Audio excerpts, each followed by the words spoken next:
Hello dear parents, मैं हूं Priya. Welcome to my channel mama's world. तो चलिए हम लोग आज का वीडियो स्टार्ट करते हैं।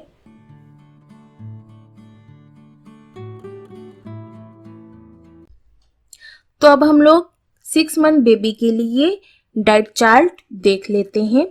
मैं इस चार्ट को अपने बेबी के लिए फॉलो करती थी। ये मेरे बेबी का डाइट चार्ट है। आप अपने अकॉर्डिंग इसमें चेंजेस कर सकते हैं। आपके बेबी को जो चीज़ें पसंद है वो आप इसमें ऐड कर सकते हैं, या फिर जो चीज़ें आपके बेबी को नहीं पसंद आ रही है वो चीज़ें आप इस चार्ट से हटा भी सकते हैं। आप अपने अकॉर्डिंग इस चार्ट को एडजस्ट कर सकते हैं। आप भी चाहें तो इस चार्ट को फॉलो कर सकते हैं, और अगर आप चाहें तो इसमें चेंजेस भी कर सकते हैं। तो चलिए हम लोग डाइट चार्ट देख लेते हैं। डाइट चार्ट में जैसा कि आप देख रहे हैं, ये 6 मंथ बेबी का डाइट चार्ट है। तो सबसे पहले वीक 1 देख लेते हैं। एक कॉलम में मैंने टाइमिंग लिखी है सुबह से लेकर के रात तक की, और बाकी के कॉलम में मैंने मंडे टू संडे तक का मेन्यू लिखा है। सबसे पहले जब मेरा बेबी उठता था, यानी कि अर्ली मॉर्निंग में, मैं अपने बेबी को ब्रेस्ट मिल्क या फॉर्मूला मिल्क फीड कराती थी। उसके बाद 9 से 9:30 के बीच में मैं अपने बेबी को ब्रेकफास्ट देती थी। जैसे कि आप देख रहे हैं, मंडे, ट्यूसडे, वेडनेसडे को मैंने एप्पल प्यूरी दी, थर्सडे, फ्राइडे, सैटरडे को बनाना प्यूरी, और संडे को मैंने पेयर प्यूरी दी है। उसके बाद मिड मॉर्निंग में 11 से 11:30 के बीच में मैं फिर से ब्रेस्ट मिल्क या फिर फॉर्मूला मिल्क अपने बेबी को फीड कराती थी। उसके बाद करीब 1 बजे मैं लंच अपने बेबी को देती थी। जैसा कि आप देख रहे हैं, मंडे, ट्यूसडे, वेडनेसडे को मैंने मूंग दाल का पानी दिया है, और थर्सडे, फ्राइडे और सैटरडे को मैंने चावल का पानी अपने बेबी को दिया है, और संडे को मैंने फिर से मूंग दाल का पानी अपने बेबी को दिया है। उसके अलावा post lunch, evening snack, dinner और पोस्ट डिनर मैंने अपने बेबी को कुछ भी सॉलिड नहीं दिया है। मैंने केवल ब्रेस्ट मिल्क या फिर फॉर्मूला मिल्क ही दिया है। यानी कि दिन भर में मैंने केवल 2 बार अपने बेबी को खाना इंट्रोड्यूस कराया है। यहाँ पर मैं बता देना चाहती हूँ कि हर बच्चा अलग होता है। हो सकता है आपका बेबी 2 बार नहीं खाना खाए, अगर वो 1 बार खाना खा रहा है तो भी सफिशिएंट है।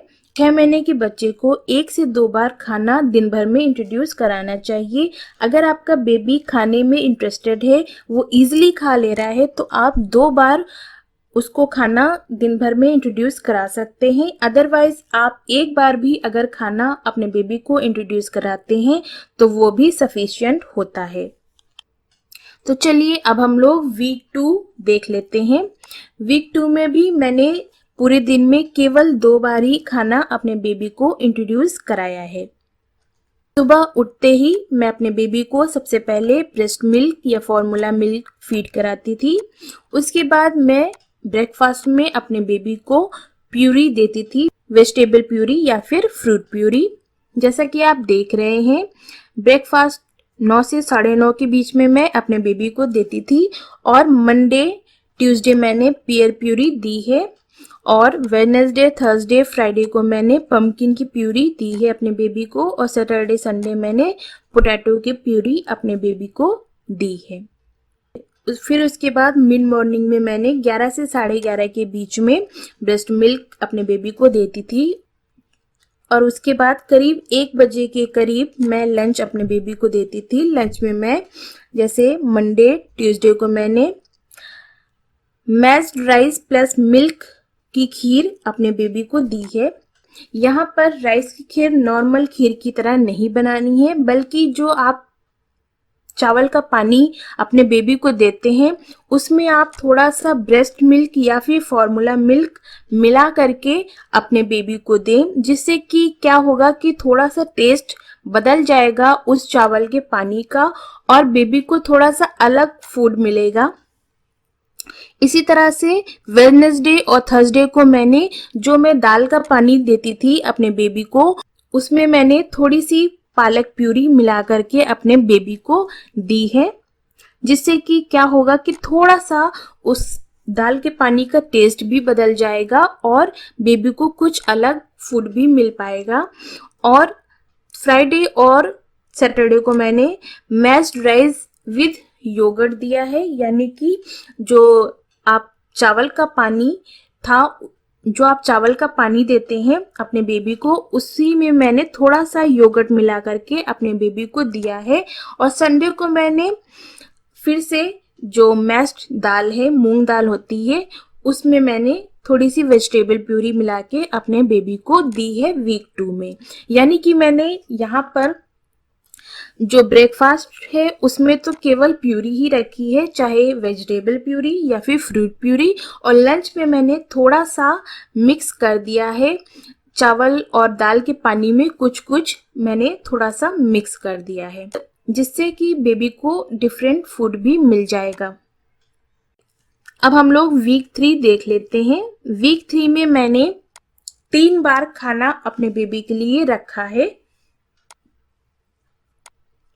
ब्रेकफास्ट और इवनिंग स्नैक में मैंने केवल प्यूरी रखी है, जो कि काफ़ी हल्की होती है, 1 से 2 चम्मच ही बेबी को खिलानी रहती है। आप फ्रूट प्यूरी या वेजिटेबल प्यूरी अपने बेबी को दे सकते हैं। ब्रेकफास्ट और इवनिंग स्नैक में, ब्रेकफास्ट में 9 से 9:30 के बीच में देती थी और इवनिंग स्नैक में 5 से 5:30 के बीच में देती थी अपने बेबी को। और लंच में मैं कोई एक अनाज अपने बेबी को देती थी, जैसे कि लंच में मैंने मंडे, ट्यूसडे और वेडनेसडे को रागी पॉरेज रखा है, और थर्सडे, फ्राइडे और सैटरडे को ओट्स का पॉरेज और सैटरडे को राइस का पॉरेज रखा है। फिर से मैं यहाँ पर कहना चाहूंगी कि अगर आपका बेबी इजीली खा ले रहा है, तो वो खाने में इंटरेस्टेड है, तो आप 1 से लेकर के 3 बार भी अपने बेबी को खाना इंट्रोड्यूस करा सकते हैं पूरे दिन में। लेकिन आप 1 से 2 चम्मच ही पूरे दिन में इंट्रोड्यूस कराएं, बहुत ज़्यादा खिलाने की कोशिश ना करें। और अगर आपका बेबी खाने का इच्छुक नहीं है, वो इंटरेस्टेड नहीं है खाने में, तो आप केवल 1 बार भी अपने बेबी को खिला सकते हैं, वो भी सफिशिएंट होता है। क्योंकि हमें अभी इससे पेट नहीं भरना है अपने बेबी का, हमें केवल अभी खाना इंट्रोड्यूस कराना है 6 मंथ में। मेरा बेबी इजीली खा लेता था, वो खाने में इंटरेस्टेड था, इसलिए मैं उसको 3 बार खाना पूरे दिन में खिलाती थी वीक 3 में। वो भी 1 से 2 चम्मच ही खाता था, एक बार में वो ज़्यादा खाना नहीं खाता था, इसलिए मैं उसको एक बार में 2 चम्मच या 3 चम्मच खिलाने की कोशिश नहीं करती थी, बल्कि मैं उसी को 3 बार में डिवाइड करके खिलाती थी अपने बेबी को। तो आपका बेबी भी अगर एक बार में जैसे 2 चम्मच खाना होता है बेबीज को, अगर नहीं खा पा रहा है तो आप एक बार में 1 ही चम्मच खिलाएं और थोड़ी देर बाद आप दोबारा ट्राई करें और दूसरी बार में आप उसको दूसरा चम्मच खिला सकते हैं। तो चलिए अब हम लोग वीक 4 देख लेते हैं। वीक 4 में भी मैंने 3 बार पूरे दिन में खाना अपने बेबी को इंट्रोड्यूस कराया था। मैंने ब्रेकफास्ट और इवनिंग स्नैक में मैंने फ्रूट प्यूरी या फिर वेजिटेबल प्यूरी ही रखी थी, और लंच में मैंने पहले की तरह ही यहाँ पर मैंने मंडे, ट्यूसडे और वेडनेसडे को सूजी की खीर अपने बेबी के लिए रखी थी, और थर्सडे, फ्राइडे को मैंने ओट्स प्लस बनाना की प्यूरी रखी है, और सैटरडे संडे मैंने रागी का हलवा अपने बेबी के लिए रखा है। आप जो भी खाना अपने बेबी को इंट्रोड्यूस करा रहे हैं, उसकी जो कंसिस्टेंसी है वो पतली होनी चाहिए, चाहे हलवा हो, खीर हो, ओट्स हो, प्यूरी हो, कुछ भी हो, उसकी जो कंसिस्टेंसी है वो पतली होनी चाहिए और खाना एकदम प्यूरी फॉर्म में होना चाहिए। उसमें कोई भी लम्स या फिर छिलका या फिर रेसा वगैरह नहीं होना चाहिए। इस बात का आपको ध्यान बिल्कुल अच्छे से रखना है। आप चाहें तो खाने को आप छन्नी से छान भी सकते हैं। अब यहाँ पर मैं कुछ टिप्स आपको देना चाहूँगी। जब भी आप अपने बेबी को खाना देना स्टार्ट कर रहे हैं, तब आप एक खाने से शुरुआत करें, यानी कि आप एक खाने को 3 दिन तक दें, उसमें कोई भी कॉम्बिनेशन ना बनाएं। जैसा कि आपने देखा भी है कि मैंने वीक 1 में 3 दिन एप्पल प्यूरी दी है और उसके बाद 3 दिन मैंने बनाना प्यूरी दी है, उसके बाद मैंने पियर प्यूरी 3 दिन तक दी है।